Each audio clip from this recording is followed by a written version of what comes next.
Hey, Cats, what's happening? I was out riding yesterday, and yeah, I was actually out riding. I probably should have filmed it just to prove it, but I'm just kidding. I was out riding yesterday, and the old girl was acting up on me. She was getting cantankerous, just like a woman. Uh, when I left here, it was doing fine, but at one point down the road, it started doing all the backfiring, coughing, choking, and I couldn't. At first, I thought I might be going out of gas, but I had, I don't know, 3/4 of a tank, anyways. My solution to that is I crank on it and I blow the stink out of it. I just wind it out, and it seemed to cure the problem because after that it ran fine. So I don't know, it's just the carburetor was loading up or something. Once in a while it'll do that, but not very often at all. But when it does, it can cause me a little bit of stress. I think, oh no, now what? You don't want to end up on the side of the road, broke down. I probably should give it a little tune-up though. Change the plugs, clean out the air cleaner. Just change the oil and all that business. Because I've been doing a lot more riding than I have service, and I mean, it takes some time to really go over everything, make sure your tire pressures are okay and everything. And I'm more about just jumping on the thing and taking off, which isn't really the best thing to do. I do check my oil level, but that's about it. I don't know, checking the tires is kind of a pain because, you never know where the valve stem's going to end up. It's probably, way up in there. So I got to roll the bike back where I can see the valve stem, check the pressure, and then if I need to put air in it, I got to unravel my air hose over there, turn the air compressor on, and go through all that rigmarole. And I mean, it's not like my tires are low or anything, but it's a good practice to make sure those things are at the proper air pressure. I had somebody ask me the other day about talk a little bit about group riding. Summer is here right now. We're in August already. That means summer is kind of on the downhill. We still got a long way to go, all the way through, August, September, and maybe into the first of November if the weather's still nice. But almost every weekend, in fact, I guarantee you every weekend you can find not only one, but probably numerous poker runs or group rides to go on in this part of the country, Northeast Ohio. They're all over the place. Uh, they're fundraising events, they're trying to make some money. So they're eager to have you join them on the group ride. If you haven't never been on a group ride before, or if you're a novice and maybe you've been on a couple group rides but you don't feel comfortable, there's a couple things to take into consideration. The very first thing to consider is you're going to be riding in close proximity to other motorcycles. And that can be hazardous if you don't know what you're doing. So you have to have some consideration of that to begin with. The second thing to consider is the group that you're going to ride with. Some groups, it can be kind of willy-nilly. You'll get all kinds of people, and you could have some novice amateur riders in there that have no clue what they're doing, and that can make the ride quite a bit trickier. There are groups, though, that are very professional, and you should know some of the rules of the ride before you ride with them. I would say that if you're a novice, if you haven't been on a group ride before, you're probably best to kind of stay in the rear of the pack until you kind of learn some of the rules. There's two different ways that groups ride. The most common one is a staggered position. The first bike takes the lead. It'll be on the left side of that lane, and the second bike will be somewhat behind on the right side of the lane. The next bike on the left, the next bike on the right, and just kind of, and it's called staggered. That way you're not, next real close to anybody. It's the safest way to do it. But some of the more hardcore groups or clubs, maybe organizations, they will ride side by side. Now that takes a lot more skill. There's no room for error. You don't want to drift into your partner who's riding right beside you. The next bikes are real close right behind you, usually in a tighter formation. Now, one thing to know about a group ride, wherever you are, you need to be able to keep up with the group. Now, I'm not saying that if the group decides to go 100 miles an hour that you should try to go 100 miles an hour and keep up with them. But on a standard ride, when everybody's obeying the speed limit laws, you need to keep your place and keep up behind the bike in front of you, within a safe distance. You don't want to, and if you're in the middle of the pack and you're lagging way behind the bike that's way, half mile in front of you, the rest of the people behind you, you're holding them up too. And so that's something to consider. And in some situations, they may pass you and just say, you know what, we're done with this guy. He's going way too slow. He can't keep up with a pack, and they'll just go around you and take off. I've seen that happen too.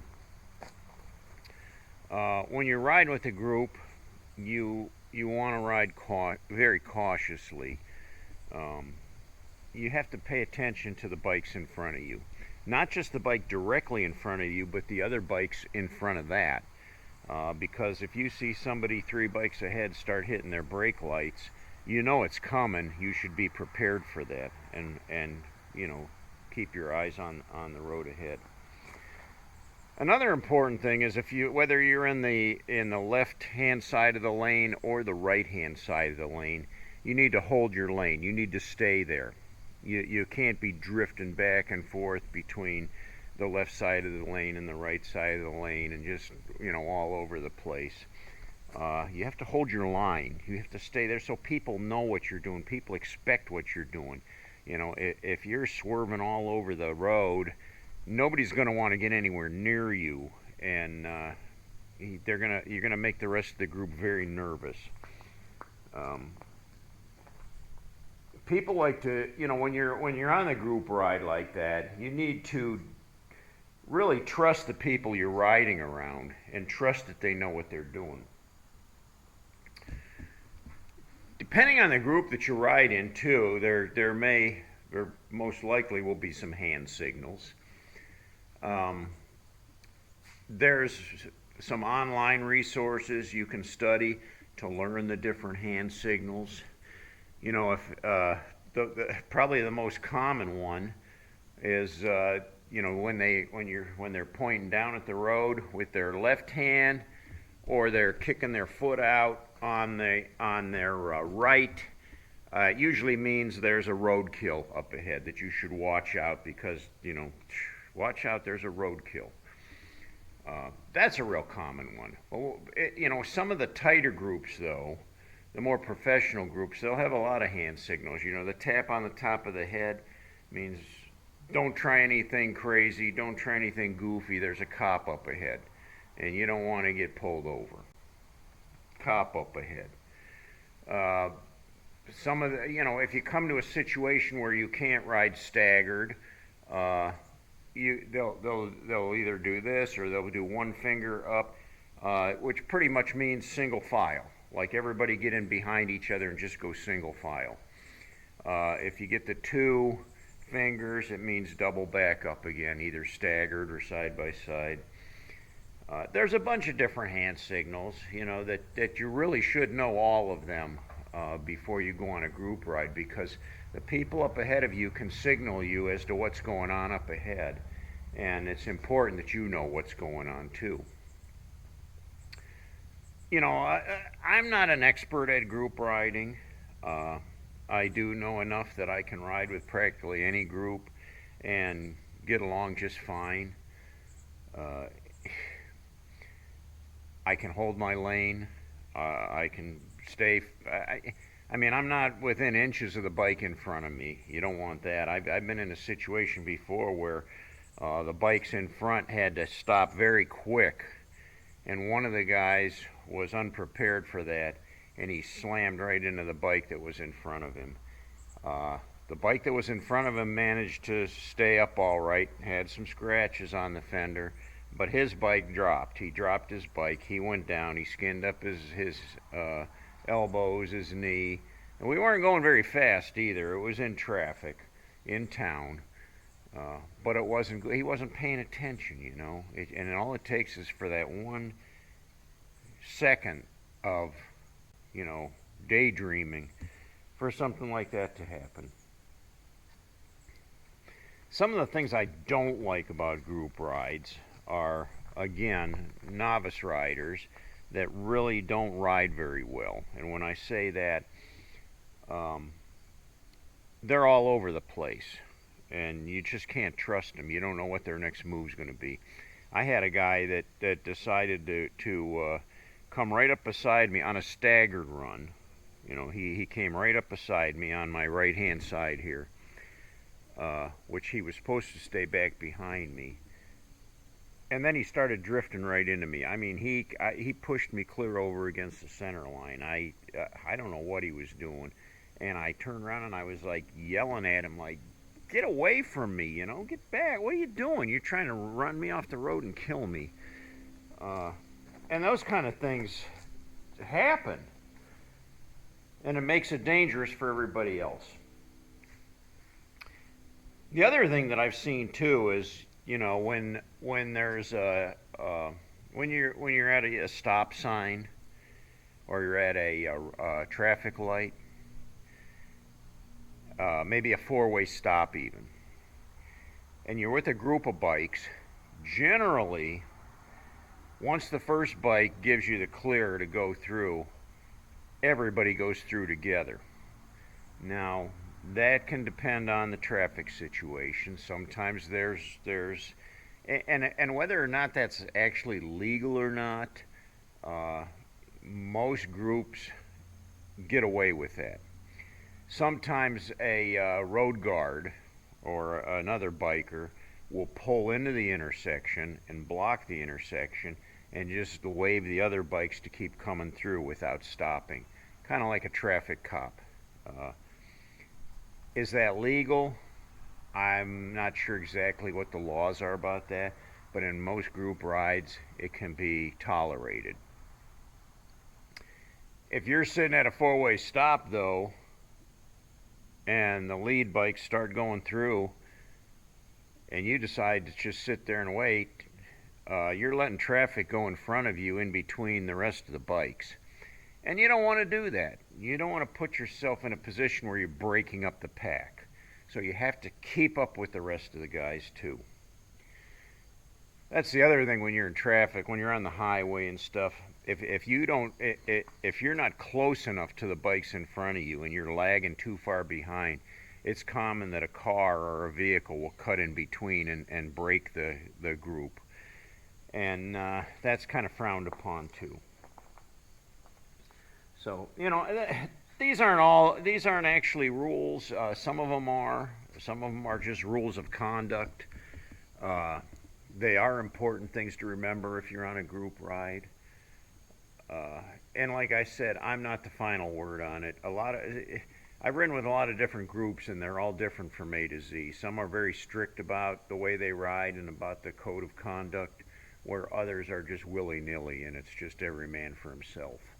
I've been on where you'll start out with a group and somehow the lead bikes get cut off from the rest of the bikes, and then the bikes behind you disappear, and next thing you know, instead of riding with 30 people, now all of a sudden you're only riding with 3 people, and you have no clue what happened to everybody else. Did they stop for fuel? Did they stop for an ice cream cone?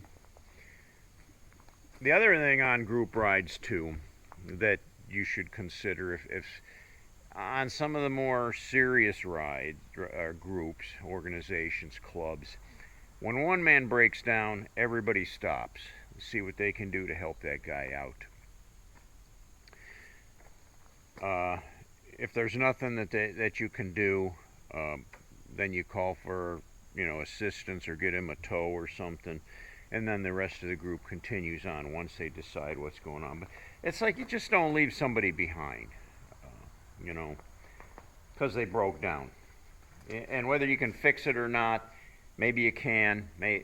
Somebody's got tools, somebody's got the know-how, somebody can troubleshoot the issue right away and get you back on the road. But sometimes that doesn't work out so well. But still, you should be taken care of, by the rest of the group. You don't just leave somebody stranded. Another very common thing that you're going to have on group rides is alcohol. A lot of the group rides, poker runs and everything, tend to stop at an establishment that serves alcohol. And it's very common that the bikers will have a beer, or maybe 2 beers, at each stop. That can become hazardous down the road. A typical poker run, 4 to 5 stops, and if you're having a beer at every stop, you could have 5, 6, 7 beers by the time you get to the end of the event.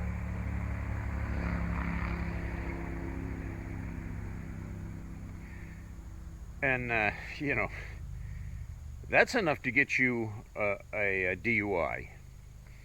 And I don't want to ride with those kind of riders because once they get some alcohol in their system, they tend to get a little crazy. They start to go over the speed limit. They start to, fast takeoffs, fast starts. The other thing I've seen too is, when you'll stop at an establishment, some people will order food, and then everybody else is ready to leave, and they're still sitting there eating, and so the rest of the pack will leave without them. So you just got to be ready to roll. When the rest of the pack's ready to roll, you need to be ready to roll too. Don't put yourself in a position. If you have to use the bathroom, do that first thing, because you could go in there to use the restroom and you come back out, everybody's gone. They took off without you. And like I say, I'm not the final word on these group rides. I never will be. I'm not the expert. But I'm just giving you some tips from what I've learned on rides that I've been on too. There's a lot you can learn ahead of time. Have a little bit of skill before you decide to go on a group ride. If not, you're going to learn real quick exactly what happens in those situations. Well, cats, it's another pretty day, and I've got places to go and things to do, so hopefully the old girl runs smooth for me today, and we'll see how things go. See if I can get her started though and warm her up a little bit before we go.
Sounds okay. I don't know, sometimes I think it sounds like it might be missing a little bit, but I don't know. She's responding today, so I'm happy about that. Well, thanks for watching my video. If you like it, give me that thumbs up. If you haven't yet, please continue to join me on this ride, and maybe we'll hook up on the next group ride together. Till next time, cats, ride hard and die free.